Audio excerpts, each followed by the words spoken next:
Hello, Internet Infantry, and welcome to This is a special free LKVIP podcast. I'm joined by my partner in crime, Sammy Synister. How you doing tonight, partner? Chilly. I'm a little chilly tonight, which again is a little befooving.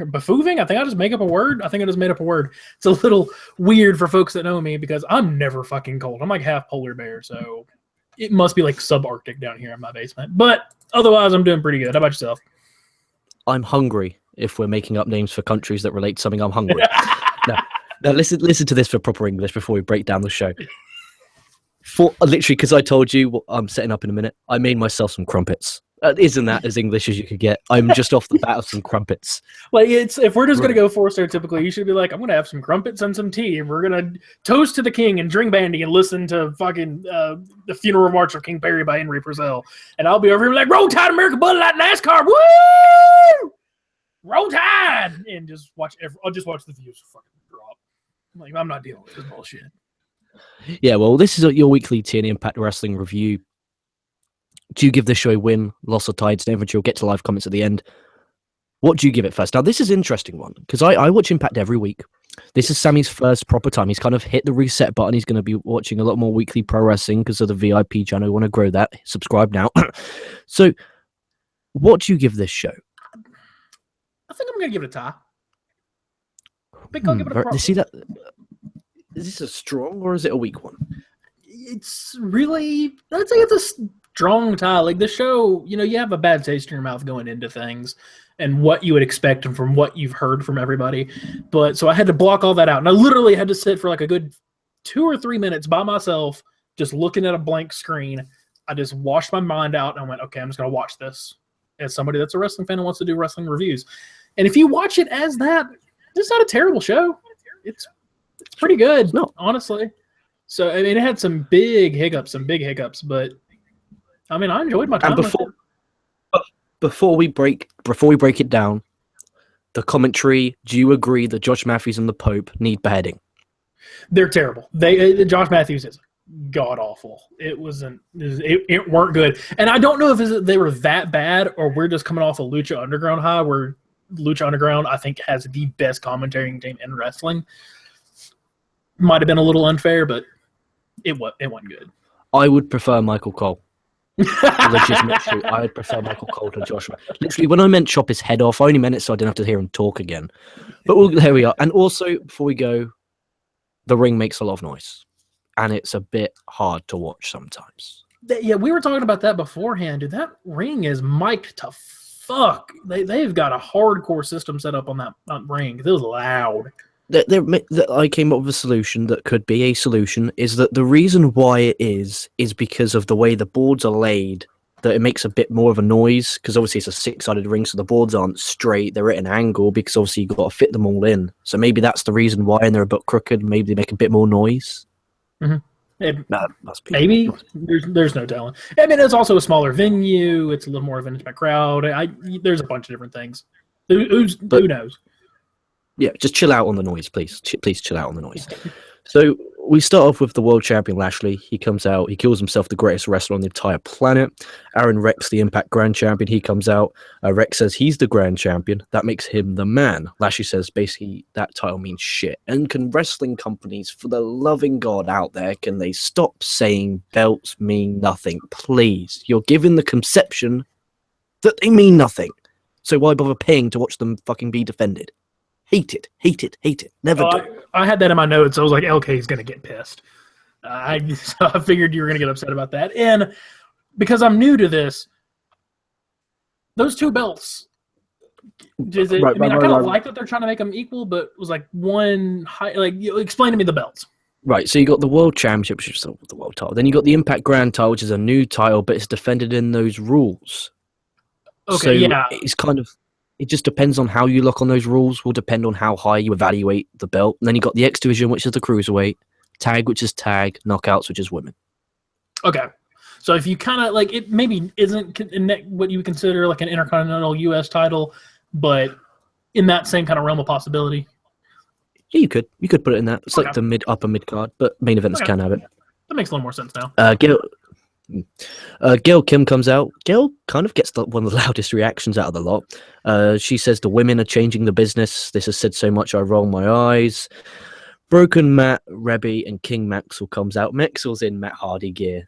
That was pretty funny. It's the cutest thing in the world. It's the cutest, most hilarious thing in the world. Hardy says he is always ready to delete. DJZ comes out. Every champion's now in the ring. Lashley says... Yeah. Who the fuck was that? Is he the X Division champion?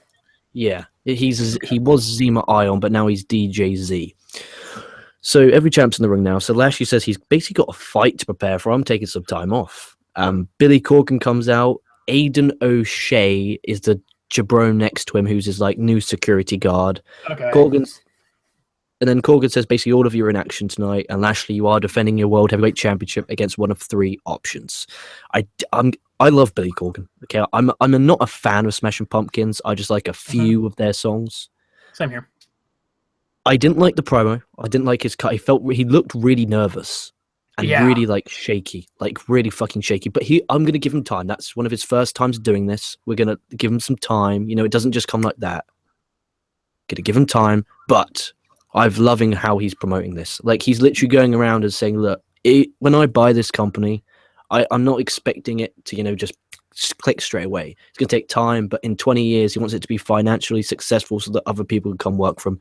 That is a man who I need out there." Because Bobby Lashley, in case you didn't know, on ESPN last week, a interviewer interviewed him and said, "You know what? Bound for Glory might not be taking place." And Lashley said he actually doesn't care. Genuinely shoot. He said he doesn't really care. If it happens, it happens. If it doesn't, it doesn't. Then why the fuck is that guy your champion? I think this is the reason. There we go. Here we are. He's not anymore, is he? Yeah. I reckon that line right there could have cost him the belt. Like, generally, honesty. I think that line. And it was on like an ESPN interview or something. It was an interview. Maybe not ESPN, but it was on ESPN was on my mind because yesterday we were talking about the Goldberg shit. It was an interview. Someone find the source. It is definitely an interview out there. And he said, "I don't care. Like, I generally don't care. He's there to wrestle. That's it." Like, I don't like that. But Billy Corgan is so passionate about this company. And I'm happy we got him instead of that whore, Dixie Carter. Now, like, it's gotten to the point that between more so him or LK than me, when we say whore, like, I know you think like, oh, she's like it's just she's just a terrible person. I don't want her on TV. She might sleep with a lot of people, but that's not the issue here. She's just a whore. When we say whore, I say whore because when I do a show, I want like that. When I go whore, it's like really impactful. So like, oh, he said whore. Oh. When really it's just me calling her like a dickhead or a bitch or a piece of shit. It's just because she's a female and used the word whore. It's really impactful. I learned that from Koco when he used to call Nikki Bella a whore. Yeah, I'll agree with you about Billy Corgan. His passion for that business and wanting to promote that product is beyond admirable. Like there's got to be a part of Vince that looks at him and goes, "That's how I felt when I was young." But I did not know that he was an on-air personality. Was this his first time showing up on air? It's solo, because he used to be like side by side with Dixie. Dixie did all the long talking, and then Corgan kind of butt in every now and then with a short line. But this was his first as the authority, as the owner, or whatever the fuck his title is, on air. President, nothing. I mean, so I could tell he was, for somebody that's played in front of millions of people at this point in time, I didn't expect him to be that nervous and feel that uninterested, even though I know he's putting his heart and soul into this. Plus, I'm going to nitpick a little bit. He kind of looked like a homeless white person's version of a pimp. Like if I were to go down the street and find somebody living under the underpass and ask, "What do you think a pimp would look like?" That's what he would show me with his houndstooth. Now, mind you, I know you have absolutely no doubt about this, but our American friends, he was wearing a houndstooth furry jacket. That is the most Roll Tide, Alabama, oh my God bullshit I have ever seen. Holy shit, was it ugly. Houndstooth is the ugliest pattern in the world, and because some fucking coach 50 years ago wore it and everyone in Alabama just got to fucking jerk off with Houndstooth. We can go now. Then we had our first match of the night. You had DJZ, Braxton Sutter, Mandrews versus Marshay Rocket, Trevor Lee, and Andrew Everett. We have a division again. Finally. Like, literally for the past, year, it's been, 2 or 3 people. Now we got 6. Rockstar Spud, 7. Finally, we got a division. What were your thoughts? No, they used to have Ty Great Uno, but I could think he's fucked off. Okay. But this is the X Division. Thoughts on this match? The match itself, I thought, was pretty good. I had some huge issues with, like, as I say, I'm like, this is going to be different. This is the, what do they call it? Like the X Gold team or something? No. I didn't understand that. I generally do not have a fucking clue what he was talking about. Generally don't have a clue. If someone in the comments can please tell us what this Team X Gold horseshit is. It made no fucking sense. They're like, well, it's going to be like regular tag teams, except they're going to be really strict with the rules. So you mean like every tag team match in the world that isn't a hardcore match? Aren't they pretty strict with the rules? I don't know. Team X Gold. I don't know. Maybe they didn't explain what it is at all. No, awful. There we are. Like I gave this show a win. Or if I didn't say, I give the show a win, so it was very good. That was awful. There are some huge downfalls with this show. But you got to remember, this was one day after Bound for Glory when they taped this. So it's kind of, they haven't got a lot of time to really, think this through properly. Whereas, they have 7 days to tape the next few months worth. And it's really hard sometimes when you're like, oh shit, we just did a big pay-per-view. Now now we got to go Impact. Oh shit, now it's Impact again, Impact again. I think they would have been better off just saying we're going to showcase the X Division with a 6-man tag. That would have been simple. That would have worked a little bit better. And I know they said, like, once these teams are made, they're set. But whatever. Like, that aside, if you take it for what it is, I thought the match was pretty entertaining. I thought there was different kind of styles. What's his name? Was it Trevor Lee? Was that his name? Yep. Mr. I really want to be Daniel Bryan, which is fair. He's good. I really liked him, but that kid so wants to be Daniel Bryan. Hardcore. Like, even his trunks and the way he wears, like, he really wants to be D-Bry. But that being said, I was really impressed. I was probably more impressed by him than anybody else in the match. I thought he had a really good hard style. For some reason, and maybe it's because he legit potatoed the guy, but it looked like his hard style was fucking legit, and he, like, popped the shit out of a couple guys. But no, I really liked this. Yeah, me too. It was a good match. Gave it like 2-star, 2.5. A spot face, but great way to kick off the show wrestling-wise. The match ended when Sut hit a powerbomb and Mark Andrews hit a beautiful shooting star off the top to get the win. It was beautiful. Then we had Moose. He's announced to be one of the 3 potential World Championship challengers. Moose says Lashley is scared of him. Be interested to see who Lashley picks later on. I like that. Little like, okay, we got little threads throughout the show. Again, I touched this on Raw and SmackDown on the reviews. We have a thread through the show, and more importantly than that, you're promoting the main event. You're promoting it. 3 times they promoted it with 3 different characters. Simple. Yeah, that's something that Raw has definitely lacked on. SmackDown's been picking it up a lot more, but yeah, and I definitely see where you're coming from. They did a really good, like, here's your fighter, here's who you're going up against. Stay tuned to watch the match. Simple. And in the best segment of the night, in my opinion, by far. Okay, Eli Drake now has a set called Fact of Life. The set's fucking cool. I'm a big fan of this set. Drake won Bound for Gold, which is what he was talking about, which entitles him to a world title match anytime. Oh, okay. Okay, that's what it is. So it's pretty much the Money in the Bank. It's just maybe they can't afford the briefcase. So Drake brings out EC3 as his guest. Drake, he's just so funny. He's great on the mic. I'm a huge fan of this guy. Literally, I sent a tweet out saying that this was fucking amazing. He actually retweeted it, and it was one of those fanboy moments like, he retweeted me. Nice. So EC3 tries to talk, but every time he talks, Eli Drake hits a button which says, dummy, yeah. And it's the funniest fucking dummy you've ever heard in your life. It's absolutely magnificent. It really is. EC3 then cuts an intense promo telling him to stop. And if he presses the button one more time, he will, and I quote, burn him to the ground and piss on his ashes. That and right there made me an EC3 fan. That was brilliant. And then better than that, he actually thinks, wait, I want to kick the shit out of you. So now he wants him to press the button, and he says, I'm on my knees like your mother begging you to press the button. It was fucking a magnificent. Drake's, though, gets right in his face and talks about how he entered this company. He busted his ass, and it's not even on the same level of what EC3 had to do. He came out here, he scratched, he clawed to get where he is, instead of being straight to the top like EC3. And he says EC3 didn't earn his spot like Eli Drake, and that's not an insult, it's just a fact of life. And then demands his EC3's mic to be cut. Wow, that line at the end, that's not an insult, it's just a fact of life. That's gold. This segment was gold. EC3 was gold. Drake was gold. Magnificent. And this time last year, Drake was a nobody. An absolute nobody in TNA with the Rising. Like fucking the Rising. Now he's here.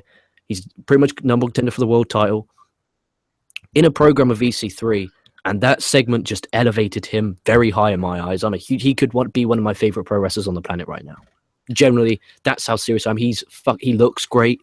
Phenomenal shape, marketable look. That dummy is a fucking thing you could sell on an app. You could put it on a t-shirt like he's got. And the promo, the way he cut it, and you believed every word that was coming out of his mouth. Unbelievable promo. Everyone go and watch it right now. It's on their YouTube channel. And by the way, whoever runs that TNA YouTube channel, I want to be fired. Not even joking. This YouTube channel is run more professionally than the Impact Wrestling World YouTube channel. Therefore, Eddie Edwards winning the world title. Their title is New World Champion Eddie Edwards. And I'm like, oh my God, what are you doing? What are you doing? What are you doing? Like, literally, it's so unprofessional. It's not even funny. Everyone check out. And their website's laughable. It's laughable. It's hilarious. It takes so long to load. And it's just buggy and it's horrible. So check out impactwrestling.com. It's a backhanded compliment. I really liked this segment, and I went into it knowing the name EC3 because I've heard a couple of interviews with him. I had no idea who Eli was. It Eli Drake, but said Eli Gold. I had no idea who either one of them was, and I was really impressed by both of them. But the second he was like, "I will burn you down to piss on the asses," like, well, I think I found my TNA guy. It's that guy right there. That's it. Found him. So. Sammy's TNA guy in EC3 versus my guy, Eli Drake. You gotta do it, Eli Drake. Oh, I fucking love that guy. He's such a fucking great talent. I haven't got to see him yet. I just heard his promo skills, which were awesome. So I was really impressed with the whole segment. But just something about EC3, I was immediately drawn to him. Like, I really like this guy. From what I understand, he's really fucking good. He's good. I think they'll have a good match. They're both very solid in the ring. Nothing spectacular. Just everything they do is really good. Now, it's got a little weird because if I'm not mistaken, the last couple times I watched, EC3 was a heel. Is he kind of doing like a tweener baby face right now, and Eli is the heel, or what's going on dynamic wise? Eli's the heel. EC3 is the baby face who just came off a loss at Bound for Glory against the heel Lashley. So he's kind of like, pissed that he lost. Hence why he was so intense. Even more pissed that he lost now that fucking there's a new champion. Exactly. So you have Maria now. She's shouting at Ali and threatens to fire her. Sienna, go fucking die, Arena. Gets in Ali's face and demands her not to mess it up. The segment was garbage. It was trash.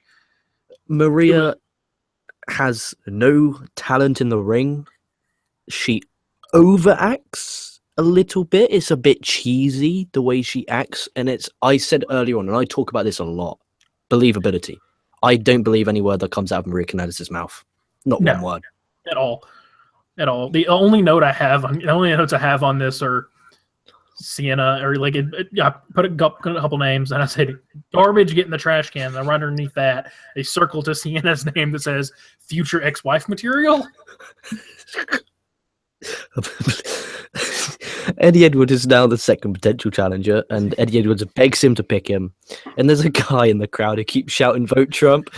If I could have punched somebody in the face from the fucking past, like from the future, and it's not even has anything political, it's just so obnoxious, just having an ephemeral hand come flowing through time and space and domed that guy across the fucking oh my God. It was the most annoying fucking shit. I hated it.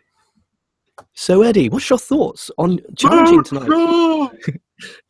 my thing, what I think's gonna happen tonight is I'm gonna challenge Trump. That's literally what it was. Poor Eddie Edwards. You just see crowd members laughing and giggling. I'm like, stop the man. Like, please, just be like, listen, dude, shut the fuck up, because that was god awful. It made my brain hurt. Then we had a knockouts title match. We had Gail Kim defending against Sienna. I don't know how to say it. I don't care. She's with Ali. I think it's Sienna. They'll do. Madison Rayne was on commentary. Do you know why? Because that's Josh Matthews' wife. Oh, that makes sense. It does now, doesn't it? He has some power in that company, and whoever's given it to him, shame on you. Then we had Gail Kim get the win with her. Sienna in this hit a nice reverse powerbomb. But Gail Kim got the win with a roll up. After the match, LVS I've put, because I don't know her fucking name, and Saina beat on Gail. Maria then demands Ali to slap her, but she doesn't. Maria then says she has a rematch, and it's a new disqualification match. EC3 is the third potential opponent. He says he has no excuses for what happened to Bound for Glory, but he hopes he gets picked tonight. So thoughts on the Knockouts title match and thoughts on EC3's quite quick promo. The knockout title match, again, future X-Pac material. But it was very clear to me in that match that Gail was the veteran and was leading the dance, and somebody was just following her. It was no worse than a throwaway Divas match that I've watched on Raw 10,000 times. There was a reason for it, but the whole show to me felt, there was a couple weird things. The show felt a little choppy. It just felt like kind of shit was happening. And then the pace was a little off. And I think the pace off in the show made pace off in this match alone. But, I mean, it wasn't bad by any means. I don't feel like I wasted my time watching it. And then with all three of the potential leaders, like I was really hoping he would pick EC3. Because, again, I was like, I like that guy. That's who I'm going to go for. And of the three, the one that I thought was like the one I was least interested in, like as somebody that's watching this for new time that really doesn't know any of the names, and Eddie Edwards was the one I've been like, I was the least impressed by him. Like he was the one I believed the least wanted to win it the most. Like I believed Moose was like, yeah, he's scared of me. He won't fight me because I'm gigantic. I cannot say the nickname that we have for him around my house. And then of course EC3, like I believed it. I felt believable. In him, I just kind of felt like it was an old school wrestling promo. But still enjoyable. Then we had a Wolf Creek cage match for the TNA tag titles. I don't like why we're having so many goddamn gimmicks for so many goddamn titles tonight on this show. You have the Hardys versus the Decay, Rebai. I'm so bad at names. Like, dude, literally at work, people have nicknames because I'm just awful at names. So Rebai plays the piano for her entrance. The presentation for both of these teams' entrances is fucking magnificent. The way they're presented is really awesome. It's basically a weapons in a cage match. They called it Wolf Creek. I think that's promoting a show on Pop called Wolf Creek. It has to be because, I mean, Wolf Creek, traditionally speaking, there was, I forget the name, it's a famous serial killer from Australia, the most prolific serial killer in Australia of all time, was known for murdering people at this particular location called Wolf Creek. And I know I sound like a fucking psychopath because I know that, but one of my favorite podcasts is about serial killers, which doesn't help my case now that I say that. It doesn't help at all. I have a degree in history. Let's go with that. I know my history, and it just so happens that one of those histories is about serial killers. That's why I know this information. I have just dug myself a huge hole. No, it's on TV all the time about killers, isn't it? It's quiet crazy. Down before the neighbors hear and think I'm fucking plotting some mass fucking murder. Dude, oh shit! There's the new YouTube laws, by the way, that we're not allowed to be extreme or extremists, or you get your video taken down. So guys, it'll be fine because if they head over to the VIP site, this would already be uploaded for them. It doesn't really matter. Oh. Anyway, Matt, I love this little bit of storytelling. Matt sends Rebai to take care of King Maxwell as Rosemary's not there. I like that. Just a little bit of like, oh shit, yeah, where's she gone? Like that's smart. That's what you would think. Jeff Hardy uses a staple gun on a Bears. Crazy Steve uses like fish hook in Broken Matt's mouth. Matt gets the chainsaw because the crowd want it, and then just nothing happens with it. Rosemary then sprays red mist in Brother Nero's eyes on top of the cage, and my video cuts. And I'm watching this on, and it just cut to the next segment. And the funny thing is, we both watched it on the same Dirty Pirate website, and it both cut for both of us. So everyone out there. Yeah, it was apparently Pop had a technical glitch and the feed cut on Pop TV. So I actually did find the video on YouTube of that match, and we were right at the end. There was only like another minute or two of that match. Well, enlighten me. What happened? Essentially, what happens is she gets a miss in the eyes. He hits him with some staff or something. He fucking broken Matt Hardy crawls up to the top, starts getting attacked, kicks him over, and he jumps over. They win. Ta-da! So they retain the tag belts. Yes. Okay, cool. That's all that matters. Pretty much. So we have Maria. Go on.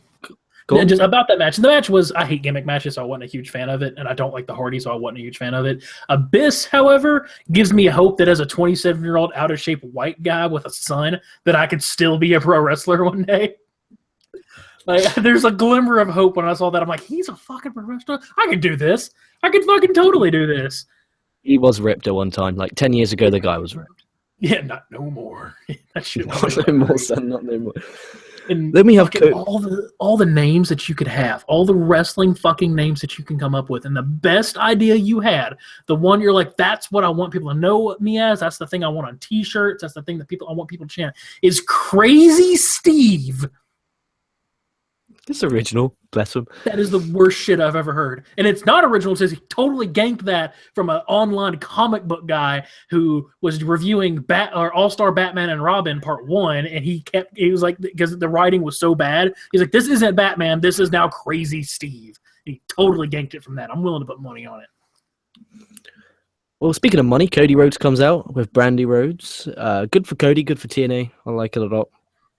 Cody puts over the Bound for Glory event and talks about his list and talks about the world title and saying he basically has a shot at it. This leads to Mike Bennett coming out. Bennett says he wasn't handed a title shot. He had to earn every single one of his. Then they brawl. Bennett hits a super kick. Cody goes for the crossroads, but Bennett rolls out of rolls out of dodge, and it does its job, which is make me want to see Cody Rhodes versus Mike Bennett, which I think we're getting next week. Honestly, this is probably my favorite segment of the night. It was good, wasn't it? It felt like it made Impact look in big time. How about that? It made Impact look big time. It made it look legitimate. Yeah. And that was cool. And I'm a big Cody Rhodes guy, so. Who doesn't like Cody Rhodes? Like, if is there anyone out there who doesn't like Cody Rhodes? Like, his in-ring style smooth, is beautiful. His promos have improved a hell of a lot. Oh, my God. His promos from when he was in Legacy to now are hellaciously better. Maybe it's the feeling of freedom. Like, I can say what I want. I do what I want. Vinnie Mac, you toilet. I do what I want. Like, that must be a great feeling, going out there knowing you're not got that fucking piece of shit back. Cody, I don't like the way you called it a belt. It's not a belt. It's a championship. God damn it. God, fucking Vince is the worst sometimes. Then we have Maria, speaking of the worst. She tries to go to Billy Corgan's office. Aiden O'Shea, the bodyguard, keeps calling her Tootsie or Tootsie. He's very uncomfortable. And says, Billy Corgan says next week it's Maria versus Gail. And if Gail Kim wins, Maria is no longer the leader of the Knockouts division. And if, obviously, Maria wins, she becomes a Knockouts champion. I like that, building and promoting for next week's show. Always. They always do that. They're always building towards next week. Watch next week. Watch next week. I like that a lot. And that's something that they did good here. It's something they do good on NXT. It's something they do really good on ROH and some other shows. They don't do it on Lucha Underground because you really can't. Because there's too much mystery involved. You can't give it out. But even SmackDown and Raw are awful about promoting the next week. Awful. We know no matches for next week's Raw. None. Or SmackDown, for that matter. And that's something both shows get about. They've got a pay-per-view, and I'm defending SmackDown because I love SmackDown more than anything in this world. I love SmackDown. Same here. SmackDown's fucking great right now, but they are... I'll call it like I see it, because I think SmackDown's probably my second favorite wrestling program on right now, but they're still not good about promoting next week. No, they're not. Then we had the Impact Grand Title match. So the rules are there's 3 3-minute rounds. You have jobber judges. I don't like that. Change that. They need to be ex-pro wrestlers. Yeah. Or just judges. I would take that. Just judges. They are just judges. They're imbeciles. Dax wins the first round. Second round begins and just Rex applies a sharpshooter with a knee in the back. Dax taps. After the match is an interview with JB and Rex says, we are changing the game, which is a theme in this show. They really want everyone to know they're changing the game, don't they? Jesus Christ. God, that was said about 1,000 times. This match confused the hell out of me. I didn't understand the rules at all. So, right, basically there's 3 3-minute rounds, okay? And if at the end, after all 3 rounds, whoever wins 2 rounds wins the match, basically. Okay. It's basically UFC. Okay. There you are. It's a UFC match. And it's judged upon intensity, skill. It's really fucking weird, but again, not going to take that away. That took effort, guts, and daring to try something different. And I respect the fucking hell out of that. You try something new, and if it fucking fails, yeah, I'll tell you, like, this sucks, but I applaud you for trying something new in this business that is traditionally incredibly, for the lack of a better word, xenophobic towards new things. See, that's what the issue with Raw is. They don't try. That's why we're so hard on it. That is why we're so damn hard on it, because there's no effort put in. That's why we're so hard on it. A lot of the times, yeah. Like, even though my favorite wrestler in the entire world is on Raw, it's just sometimes it's even me, who is a WWE guy. Some nights it just feels like a chore to watch Raw because I know it's going to be the same thing over and over. It's depressing. It's depressing. Main event was not depressing. We have Lashley defending against Eddie Edwards. He picks Eddie Edwards via an eeny, meeny, miny, mo kind of gimmick. There was a scary German suplex at the beginning where I thought Eddie Edwards landed on his head. Really scary. Edwards did 3 suicide dives on the third one. Lashley moved and Eddie Edwards landed hard. Edwards then counters the spear with this Shining Wizard-esque kind of move to get the win. Edwards just literally in tears in the celebration, a magnificent celebration. My nitpicking is it wasn't long enough. I wanted another minute of celebration. Yeah, I really think did. The whole match, there should have been another 5 minutes added to this entire segment. Like, minute I think and a that half was the of that and everything else. Like, it's shock. I think that because you were expecting it to be a lot longer, it was shocking that A, the match ended quickly, and then B, oh my god, it was kind of like, holy shit, that was from out of nowhere. I think that was what they're trying to do. Maybe. And that very well could be the case. It just didn't come across as such. It came across a little rushed. But, I mean, yeah, it was really cool. Again, I wasn't totally thrilled with Eddie Edwards, but when he won, I genuinely, just being brand new, I still felt genuinely happy with him because he showed it in his face when he won. Like, this really does mean that much to me. Yeah. Helps the belt a lot. Because it's saying, oh, but it's just a belt. Like, but when that's now defended, it now means something. Because, like, IC title, Ziggler's willing to put his whole fucking career up on Sunday, and we are going to do a No Mercy preview after this show, so stick around. In the end of the day, he's putting up his whole entire damn career just for another shot at that belt. That's how important the IC title is. And I think they did a great job of building the IC title. And here on Impact, they did a great job of making that world title seem so damn important. So with that being said, what are your thoughts as a summary of Impact? And will you be watching next week? I mean, yeah, I'm definitely going to watch it next week. Not because I feel like I have to just for a review, but I'm interested to see how a couple things turn out. I'm interested to see a couple more wrestlers that I think that are on the show that I haven't seen. The 2 people I want to see the most, I want to see EC3 and I want to see Cody Rhodes. Those are definitely the 2 that I want to see the most.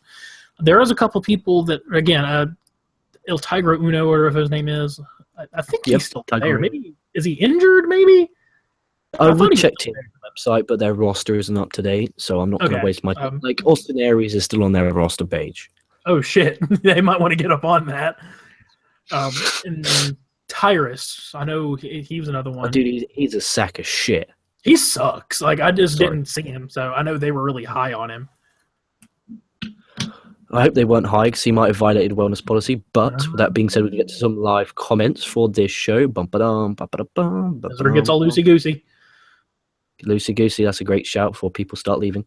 Right, here we go. So, don't do this to me. Here we go. Right, here we go. So, Adrian Carmenetti.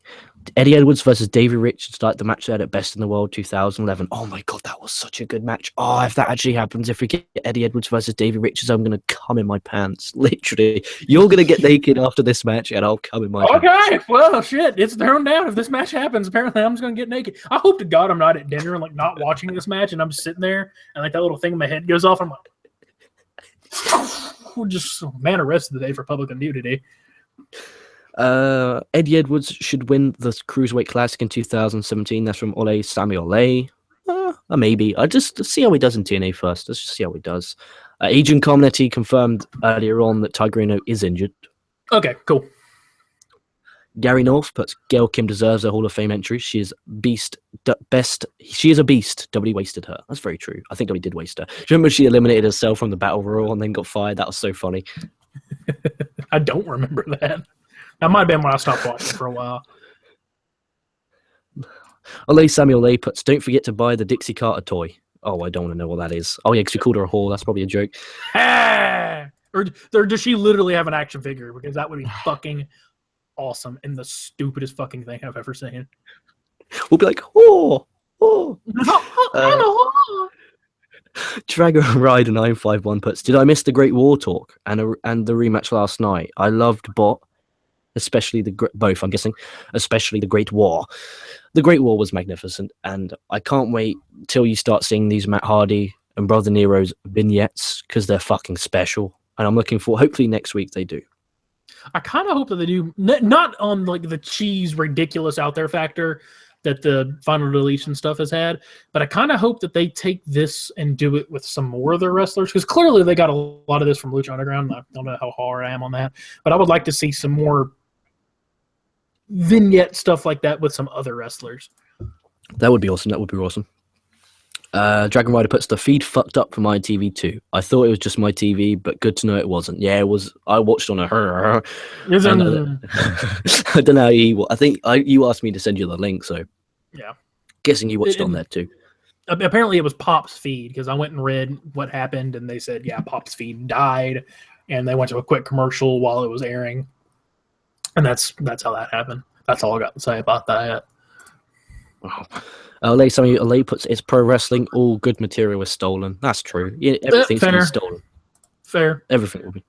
Adrian Carmenetti, changing the game. Until they sign CM Punk, they shouldn't use that.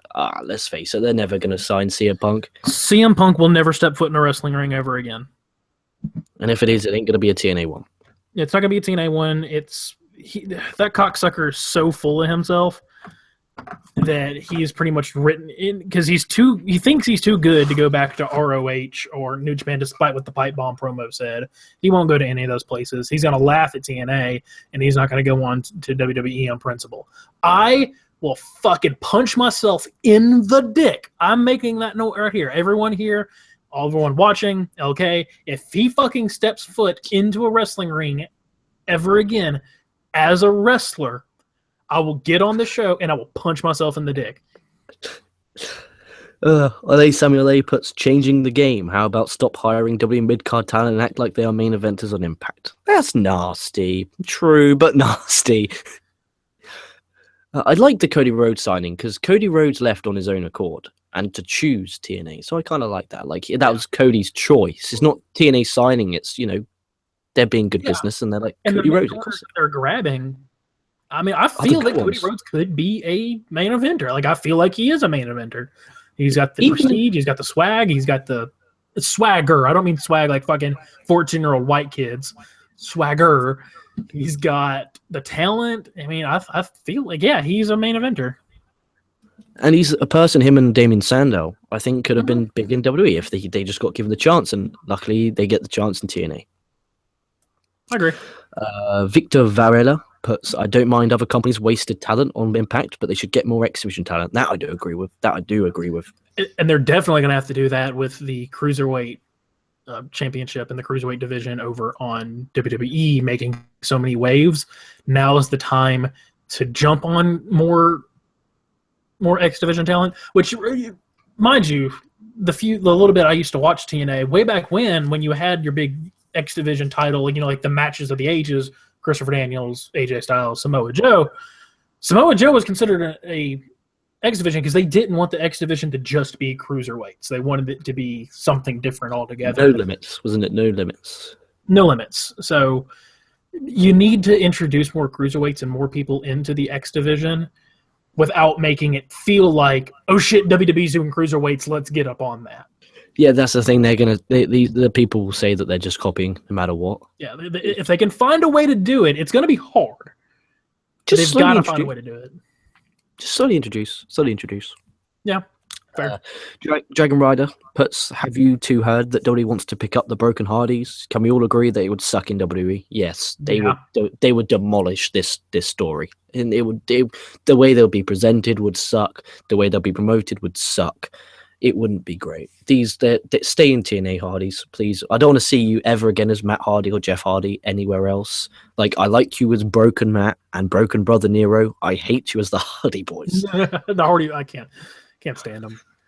And then the final comment of the night, Ole Samuel A puts, no, really, guys. Oh, dude, this is the Dixie Carter toy one. Here we go. Dixie Carter made a commercial for the action figure and asked fans to take pictures of it and makes vines or social media posts about it. That's the president of a company, ladies and gentlemen. Whore.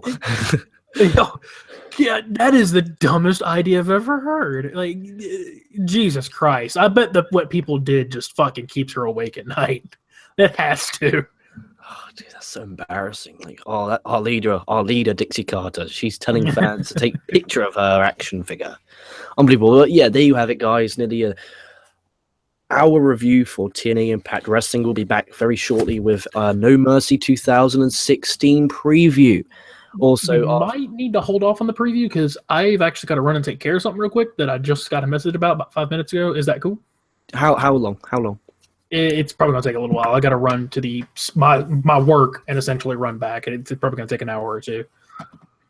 Hour or 2 hours? Did you just say 2 hours? Yeah, an hour or two, depending on what I got to do when I get there. Okay, well, how about this? Everyone, if you head over to the VIP channel, I'm going to do Daily LK, which is where I cover the newsrooms and gossip. And then when Sammy comes back, then we're going to do the No Mercy 2016 preview here, right on this channel. I don't care how long I've got to stay up for.